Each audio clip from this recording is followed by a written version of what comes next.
The man is asleep, dreaming of some clouds which are turning into the animal opposite him when he wakes up. The animal has a feeling that something is approaching and goes to look out of the window. They get to a place that seems to be another neighborhood, which looks more familiar, where his two new friends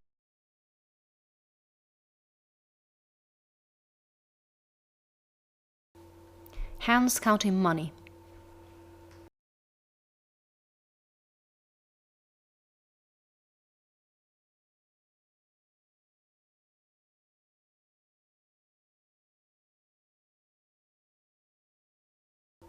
He goes out, wanders around, and comes across things which are completely unfamiliar. He meets an Asian girl who shows him how to get a ticket, communicating with him through hand signs. She also has a pet who makes friends with his.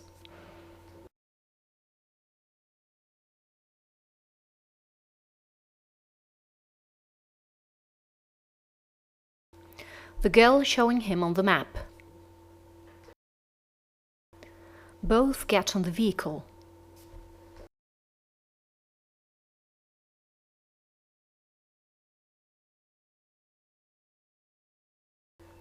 During the trip, the girl tells him how she got to the city.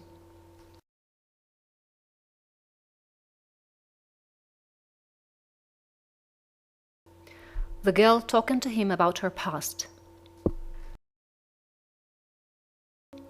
The story of how she worked when she was a little child, basically as a slave.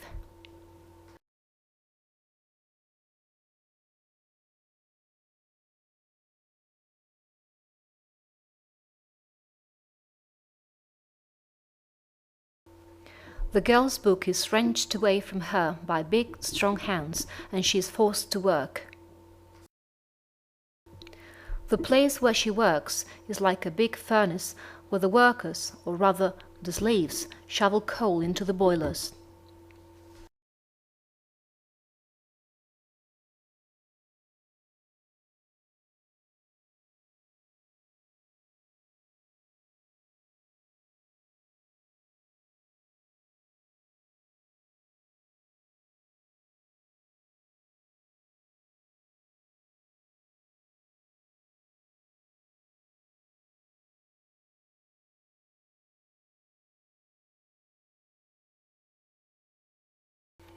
The girl runs away with her book.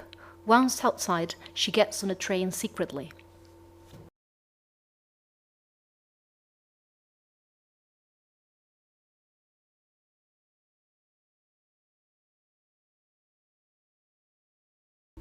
The girl running away with her book, and then on the wagon.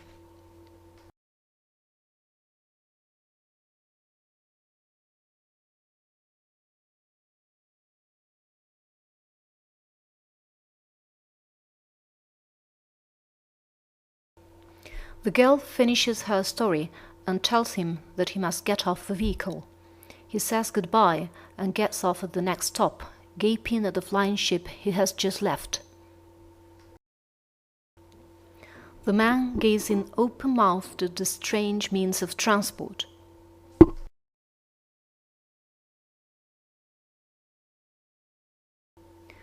A new neighborhood, which looks like some kind of market or shopping center, opens before him.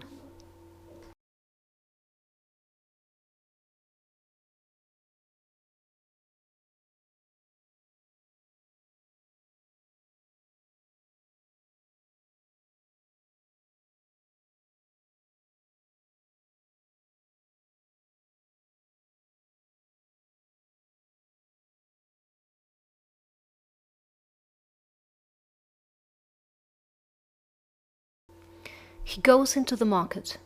Everything looks strange there. He can't find anything he's looking for, in spite of carrying a notebook with pictures of the food he needs, as well as the 4 names written next to the pictures.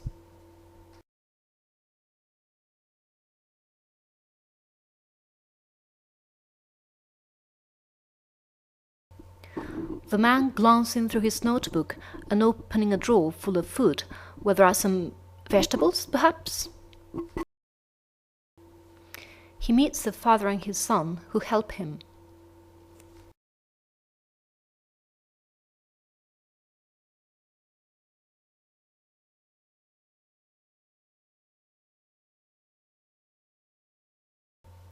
The father talking to him, smiling in a friendly way.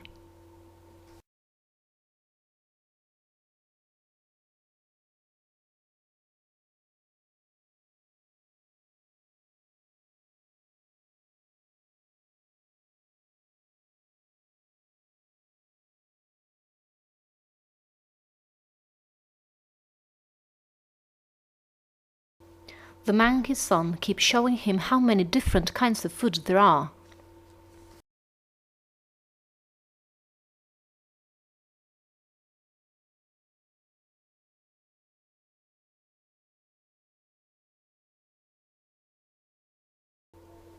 The three of them leave together, strolling and talking.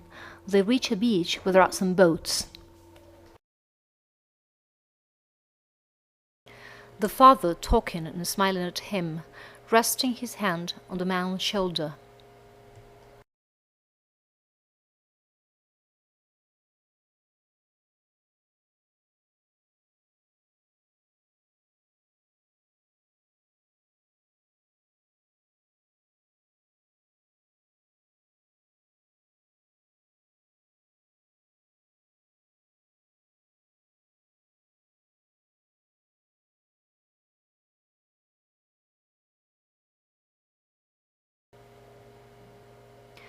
The son shows the traveler his pet. The traveler gets scared because it reminds him of the monster which is subjugating his hometown, where he's had to leave his family. The others laugh at him.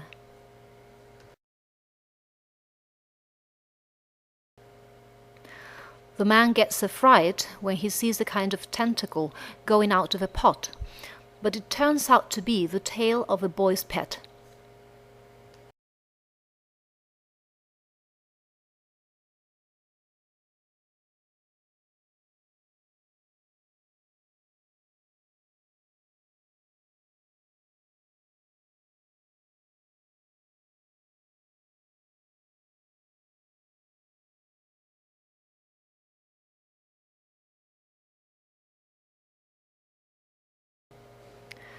The traveler explains them both why he's had a fright.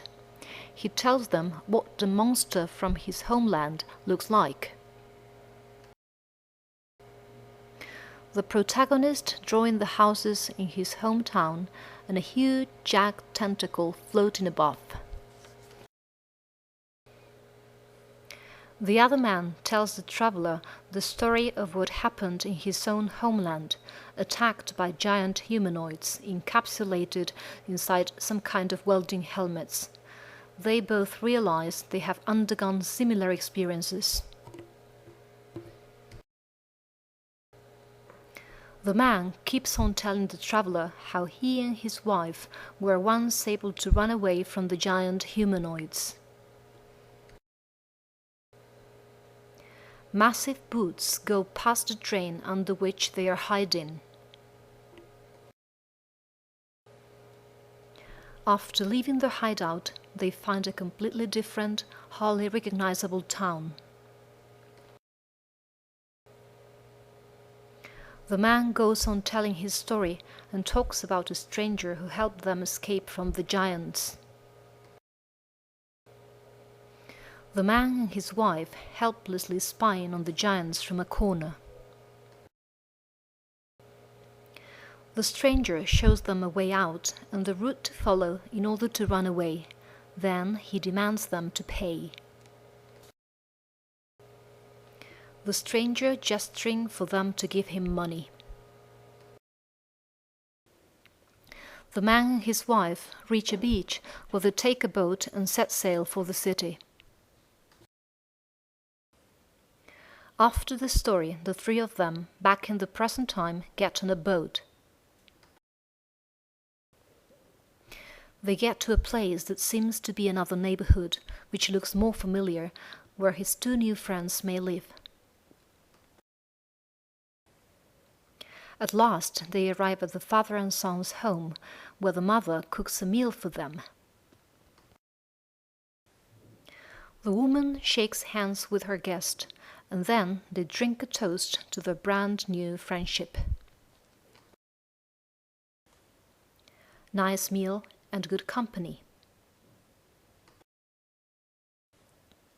They cheer up. They sing and play instruments. The guest makes a paper pet for the boy, and he is given a sort of bowl or flower pot. Husband and wife offering the traveller a bowl.